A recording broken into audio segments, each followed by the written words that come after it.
सद्गुरु, शादी कितनी ज़रूरी है और मुझे ये कैसे पता चलेगा कि ये मेरे लिए सही रास्ता है? क्या आप शादीशुदा हैं? नहीं। कि ज़्यादातर लोग ये सवाल बाद में पूछते हैं। आप सही समय पर पूछ रहे हैं।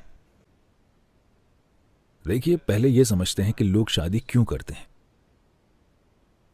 एक इंसान के तौर पर, चाहे आप आदमी हो या औरत, आपकी कुछ ज़रूरतें होती हैं। जब आप 8 साल के थे, अगर आप शादी करेंगी तो हम आपका नाम आधा काट देंगे, हम आपको अनु बना देंगे। शादी करने के लिए आपको संस्कृत विद्वान कहाँ मिलेगा? आप 8 साल के थे। अगर मैं कहता हूं, अनु, क्या आप शादी करना चाहती हैं? वो बकवास लगती है ना? मेरा मतलब है, तब उस सवाल का कोई मतलब नहीं था। हाँ, उस सवाल के कोई मायने नहीं थे। अगर मैं आपसे तब पूछता जब आप 6 के थे, तो उसका कोई मतलब नहीं होता। जब आप 8 के थे, तो ये इस पर निर्भर करता है कि आपका परिवार किस तरह का है। ये या तो एक मजाक होता, या आप इसका विरोध करते, या इसे वाकई समझे बिना आप हाँ कह देते। अगर मैं ये सवाल आपसे 14 साल की उम्र में पूछता, तो आप थोड़ा शर्माते, क्योंकि आप सोचने लगे थे। क्योंकि शरीर एक खास तरीके से बढ़ने लगा है, उसने बुद्धि पर कब्जा करना शुरू कर दिया है, और अब आप सोच रहे हैं। अगर मैं आपसे 18 साल की उम्र में पूछता हूं, तो आपकी परवरिश के माहौल के आधार पर आपका जवाब स्पष्ट रूप से हाँ या नहीं होगा। अभी नहीं या बिल्कुल नहीं, ये इस पर निर्भर करेगा कि आपके साथ 14 से 18 के बीच क्या हुआ है। हाँ, ये अच्छा है कि उन सभी पड़ावों से गुजरने के बाद अब आप खुद सवाल कर रहे हैं, न कि मैं आपसे पूछ रहा हूँ या आपके माता पिता आपसे पूछ रहे हैं। आप खुद ये सवाल पूछ रही हैं, क्या मुझे शादी करने की जरूरत है? तो जरूरतें होती हैं। जब आप एक इंसान के रूप में होते हैं, तो शारीरिक जरूरतें होती हैं, भावनात्मक जरूरतें होती हैं, मानसिक जरूरतें होती हैं, सामाजिक जरूरतें होती हैं, आर्थिक जरूरतें होती हैं। ये सारी चीजें होती हैं। लोग शायद इन चीजों के बारे में जागरूकता से नहीं सोचना चाहेंगे, क्योंकि उन्हें लगता है कि अगर वो इन चीजों के बारे में सोचेंगे तो उनकी शादी बदसूरत हो जाएगी। पर वैसे भी ये चीजें तो हैं ही। अगर ये अरेंज्ड मैरिज है, तो कोई दूसरा इस बारे में सोच रहा है। अगर आप इसे खुद अरेंज कर रहे हैं, तो आप निश्चित ही इस बारे में सोच रहे हैं। हाँ या नहीं? ये सब सोच विचार होते हैं। तो आजकल महिलाओं के लिए मैं ये कह रहा हूं कि दुनिया कुछ हद तक बदल गई है। अब सामाजिक और आर्थिक कारणों के लिए जरूरी नहीं है कि उसे शादी करनी ही पड़े, जब तक कि आप बस शरीर के साथ ही नहीं आई हों। आप नहीं समझी। शरीर है और आप में दिमाग नहीं है तो अलग बात है। वरना एक औरत को अब सामाजिक या आर्थिक कारणों से शादी करने की जरूरत नहीं है। उसके पास चुनाव है। वो अपनी खुद की आर्थिक और सामाजिक स्थितियों का ख्याल रख सकती है। 100 साल पहले ऐसा नहीं था। आप में शादी के लिए चाहे शारीरिक, भावनात्मक या मानसिक जरूरतें न भी हों, फिर भी बस सामाजिक और आर्थिक कारणों के लिए आपको शादी करनी होती थी। हाँ, पर अब ऐसा नहीं है। ये थोड़ी बहुत आजादी है। अब आपके शादी करने के कम से कम 2 कारण खत्म हो गए हैं। अब आपको बाकी 3 पर विचार करना है। बस, क्या आपको मानसिक तौर पर एक जीवन साथी की जरूरत है?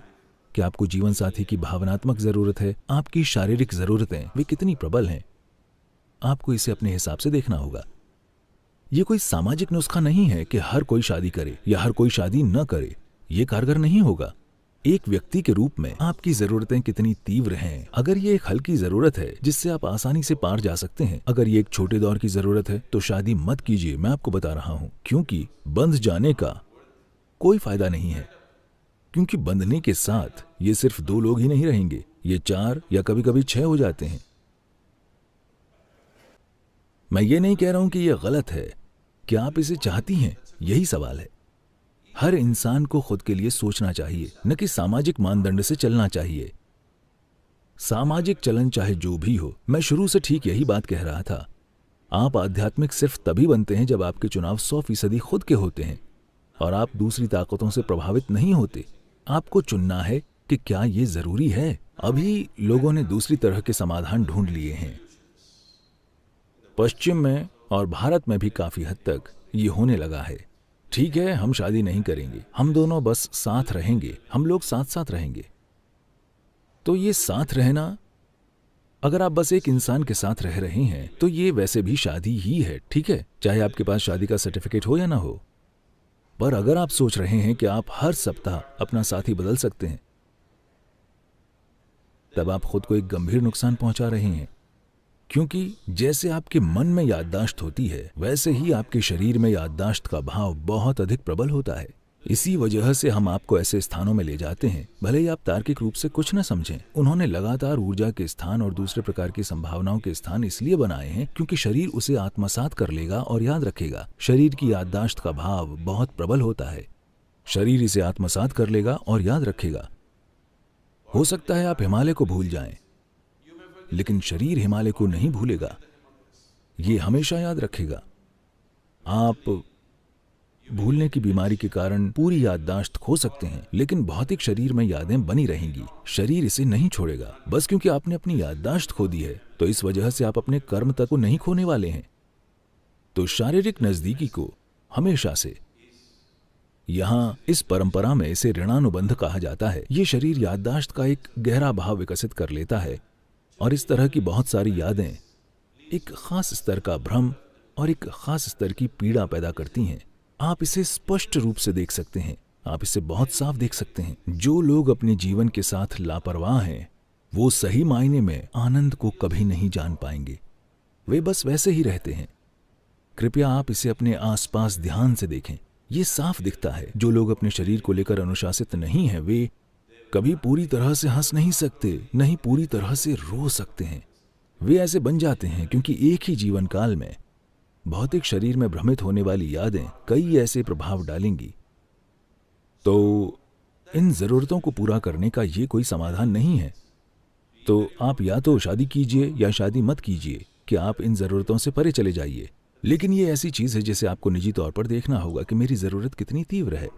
अगर आप स्पष्टता से और समाज से प्रभावित हुए बिना इस पर गौर करना चाहते हैं, तो हमेशा सबसे अच्छा ये होगा कि आप 1 महीने की छुट्टी लें, आश्रम में रहें और बस ध्यान करें। जब आप निर्णय ले लें, तब आपको स्पष्टता की स्थिति में होना चाहिए, किसी से प्रभावित होकर नहीं, न तो गुरु के द्वारा और न ही समाज के द्वारा। आप किसी से प्रभावित न हो। खुद को स्पष्टता की एक खास अवस्था में लाइए। उस स्पष्टता में देखिए कि आपकी जरूरत क्या है, आपकी जरूरत वाकई कितनी तीव्र है। अगर ये जरूरी नहीं है तो बात खत्म। एक बार जब आप फैसला कर लें तो उस दिशा में मत देखिए। अगर आप उस तरफ जाने का फैसला लेते हैं तो इस तरफ मत देखिए, बस वही कीजिए। आपको इनमें से एक चीज करनी चाहिए। अगर आप बीच में लटके रहेंगे तो आप लगातार भ्रम की अवस्था में रहेंगे, ये या वो। सबसे अच्छा क्या है, क्या सबसे अच्छी चीज है? सबसे अच्छी चीज कुछ नहीं होती है।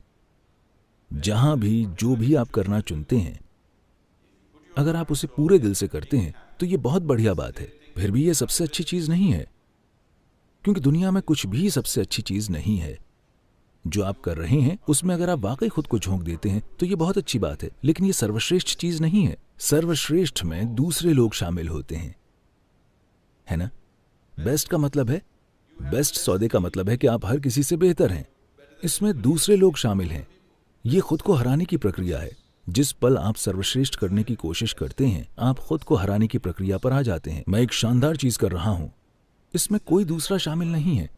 मैं बस सड़क पर चल रहा हूं। मुझे लगता है मैं एक शानदार काम कर रहा हूं। मैं सबसे अच्छा काम नहीं कर रहा हूं। हिमालय की गुफाओं में रहने वाले योगी वो सबसे अच्छी चीज नहीं कर रहे हैं। वो खुद के लिए एक शानदार काम कर रहे हैं। कोई शादीशुदा है, खुशी से अपने परिवार के साथ रह रहा है, तो वो एक शानदार काम कर रहा है। वो सबसे अच्छा काम नहीं कर रहा है। तो सबसे अच्छा काम करने की कोशिश मत कीजिए, जीवन बर्बाद हो जाएगा, क्योंकि इसमें पूरी दुनिया शामिल है। इसका मतलब है कि आपको सबसे अच्छा काम करने के लिए सिकंदर महान होना होगा, और यकीनन उसने सबसे अच्छी चीज नहीं की और न ही कोई महान चीज की। क्योंकि वो कुछ और करने के नाकाबिल था, तो हमने कहा कि वो महान है और उसे खारिज कर दिया। वो असल में मनुष्य कहलाने की किसी भी श्रेणी में नहीं आता। ये ऐसी चीज है जिसके लिए आप अपने अंदर स्पष्टता का एक स्तर लाइए और अपना निर्णय लीजिए। एक बार जब आप फैसला कर लें, फिर कोई भटकाव नहीं होना चाहिए। तत्वम जीवन मुक्ति। अगर आप जो भी आप कर रहे हैं, आप बस पूरी भागीदारी से झाड़ू लगाते हैं, हर दिन आप झाड़ू लगाएं, आपको आत्मज्ञान मिल जाएगा। मैं मजाक नहीं कर रहा हूं। इसके लिए इतना ही करना है। पर समस्या यह है कि जो आदमी झाड़ू लगा रहा है, वो कुछ और बनना चाहता है। कोई दूसरा झाड़ू लगाना चाहता है। ये इंसान वो करना चाहता है, वो इंसान कुछ और करना चाहता है। कोई भी अपना काम पूरी भागीदारी के साथ नहीं कर रहा। यही पूरी समस्या है। आप जो भी कर रहे हैं, अगर आप उसे पूरी भागीदारी के साथ करते हैं, अगर आप में निश्चल तत्वम है, यानी आप जो कर रहे हैं आप उसी में लगे रहते हैं, बस उसी में, हिमालय की सड़कों पर गाड़ी चलाना आपके साथ यही करता है। ट्रैकिंग या पर्वतारोहण भी आपके साथ यही करता है। जब आप ये काम करते हैं तो आप कुछ भी और नहीं कर सकते। आप कुछ और करने की कोशिश करेंगे तो वो आपका आखिरी काम होगा। सड़कों पर अपनी गाड़ी वाकई तेज चलाते हैं तो आप सिर्फ वही कर सकते हैं। अगर आप कुछ और करने की कोशिश करते हैं तो वो आप आखिरी काम कर रहे होंगे। तो आप अपना जीवन उस तरीके से जिएं, आप जो भी कर रहे हैं आप बस पूरी तरह वही करें। अगर आप में वो निश्चल तत्वम है तो आप चाहे जो करें वो ठीक है, पर हर दिन बदलना बदलना बदलते रहना। जो लोग 15 साल से शादीशुदा हैं अब वो सोच रहे हैं शायद मुझे ब्रह्मचर्य लेना चाहिए था। जो लोग 10 साल से ब्रह्मचारी हैं अब वो सोच रहे हैं शायद मुझे शादी कर लेनी चाहिए थी। ये जीवन की अंतहीन बर्बादी है।